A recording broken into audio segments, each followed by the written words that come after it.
Assalamualaikum. Sir, my name is Aisha Malik and I am BS history student. Sir अभी आपने यहाँ पर बात की प्रोविंसेस की बात सारे कर रहे हैं आपसे कि प्रोविंसेस की डिवीजन आपने कहा 33 प्रोविंसेस बनाने चाहिए, ये करना चाहिए.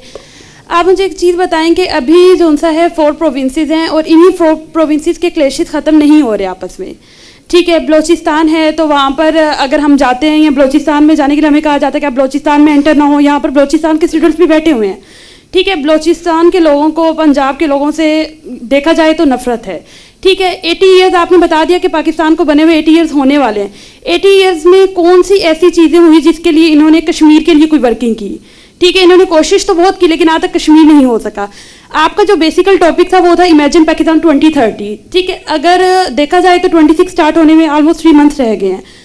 26 स्टार्ट होने वाला है, अराउंड अबाउट 4 ईयर्स बाकी हैं. ठीक है, 4 ईयर्स में अगर इमेजिन पाकिस्तान को देखा जाए, मैं हूँ आप हैं, सबका यही कहना होगा कि मज़ीद हालात ख़राब होंगे. ठीक है, सुधरने के हालात नज़र नहीं आते. उसके अलावा आपने बात की कि जो हमारी ग्रोथ है, जो 44% चिल्ड्रन ऐसे हैं जिनकी ग्रोथ नहीं हो रही. ठीक है, अब आप बात कर रहे हैं हमारे यहाँ पे जितने भी गवर्नमेंट हॉस्पिटल हैं, आप यहाँ पर DHQ को ही देख लें, DHQ को ही देख लें. वहाँ पर जाते हुए जो गरीब तबका है वो वहीं पे जाता है. आप या मैं या यहाँ पर जो बैठे हैं यहाँ पे कोई ही ऐसा होगा जो वहाँ पर जाता है, वरना नहीं जाते. और वहाँ पर भी उसको ही जो है ना, जो गरीब जा रहे हैं वहीं का डॉक्टर जो है ना प्राइवेट हॉस्पिटल में बैठे तो सब जा रहे हैं. लेकिन आपने ग्रोथ की बात की तो क्यों आप हैं या मैं हूँ, हम लोग जो है किसी को एक मिनट सर, एक सेकंड, हम लोग मतलब उनको जो है उनकी हेल्प नहीं करते, हम लोग नहीं करते, बेसिकली नहीं करते.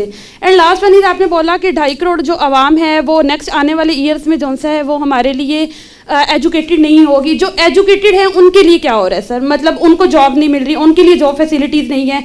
यूथ क्या करेगी, आप कह रहे हैं कि आपने अपने लिए खुद करना है. एलिट क्लास ही तो अपने लिए बिल्डिंग बना रही है, उनके लिए क्या है, जो यूथ है वो क्या करेगी आगे जाके, और जो पढ़ रहे हैं उनके लिए फिर आगे क्या जॉब्स हैं. Thank you. शुक्रिया. कभी हम सोचते हैं ये कि बलूचिस्तान में तरक्की नहीं हुई, अगर KP में तरक्की नहीं हुई, अगर सिंध में तरक्की नहीं हुई तो पंजाब को गाली क्यों पड़ती है. हमें ये सोचना चाहिए ना, कोई वजह होगी कि पंजाब के ख़िलाफ़ नफ़रत क्यों पैदा होती है. अभी मैंने जब बात शुरू की तो मैंने आपसे अर्ज़ किया कि हम दुनिया में एक वाहिद फेडरेशन है जिसका एक फेडरेटिंग यूनिट बाकी तीनों से मिला के भी बड़ा है, और जब वो बाकी तीनों से बड़ा है तो उसको उसी तरह से वसाइल भी मिलते हैं जो उसकी आबादी के लिहाज से उसको मिलते हैं. लेकिन बाकी सूबों में जब उनकी पॉलिटिकल लीडरशिप फेल होती है, काम नहीं कर पाती किसी भी वजह से, तो इल्ज़ाम बड़ा आसान है कि आप पंजाब पे लगा दें. क्योंकि पंजाब के पास वसाइल ज़्यादा हैं, क्योंकि पंजाब 51% ऑफ पाकिस्तान है, तो उसके पास 51% वसाइल जब जाएंगे तो वो तो जाएंगे. लेकिन अगर आप वसाइल आबादी के लिहाज से बलूचिस्तान के देखें तो वो शायद पंजाब से ज़्यादा ही उनको मिल रहे होंगे. अगर आप सिंध में देखें कम नहीं मिल रहे होंगे वसाइल. लेकिन इल्ज़ाम एक बड़े सूबे पे लगाना बहुत आसान है, और ये सूबाइयत आपकी ख़त्म होगी जब आप 33 बना देंगे.